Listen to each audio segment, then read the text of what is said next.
Visible Wellbeing is an approach that more and more schools are adopting that marries together the science of wellbeing with the science of teaching and learning. Essentially, it's about taking wellbeing, which is kind of an invisible concept, it sits within each of us, and making it more visible to ourselves and others so we can capitalise on wellbeing to promote learning.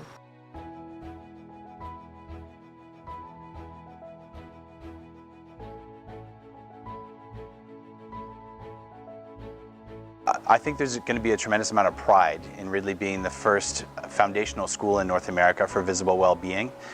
This school has always been a leader, and I think this is just another example of where the Ridley community is rising to the occasion and taking on something that seems new, maybe seems a little bit foreign, but is in all of us. To be the first school in North America saying that visible well-being is very important tells me that we're a school invested in educating the whole child, that we believe a child's physical and emotional, psychological well-being will underpin everything they do, not just in school, but beyond school. I think that visible well-being is so important in a school setting because we spend a lot of time teaching kids about how to live healthy lives, but we don't really talk very much about what it looks like. And so I think, especially for younger students, if you can tell them this is what it looks like, they're very visual and they want to know, I'm doing this well, or I am well, and this is what it looks like, then they can identify it in themselves and they can identify it in their friend. Over the last 1.5 days, I think the thing that has kind of hit me the most is that there are lots of little things that we can be doing within the regular day-to-day programming that don't require us to do anything extra, just different. So things like making sure to prime kids and put them in a positive state before teaching a lesson, and pointing out things that kids are doing using the same language with all the teachers, their character strengths. Helping kids identify what their strengths are may be different than what their talents are.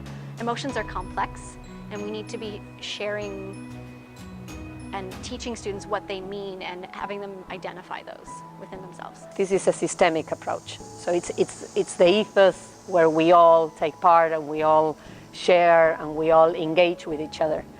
And it gives you the sensation, the feeling that you are in a place that is a caring place. And that makes learning possible. I'm inspired. I'm inspired by the partnership and the growth and opportunities, not only for the students and what will transcend, but also for the staff. So what is really intriguing about this is community-wide. Not just the people who are standing in front of the students in the classrooms, but overall the entire staff and faculty here at Ridley College. Visible Wellbeing is another important pillar on our trip towards trying to inspire flourishing lives. That's who we are and what we do. And so to be intentional about the way that we talk with one another, we identify the strengths in one another, is going to be another proponent to inspiring flourishing lives. Ridley's just living up to everything I was hoping. And yeah, the well-being, the visible well-being part is just like the cherry on the top. I really think that this is a world-class school to take on this new innovation and to marry together the science of learning with the science of well-being to help everyone thrive at the school.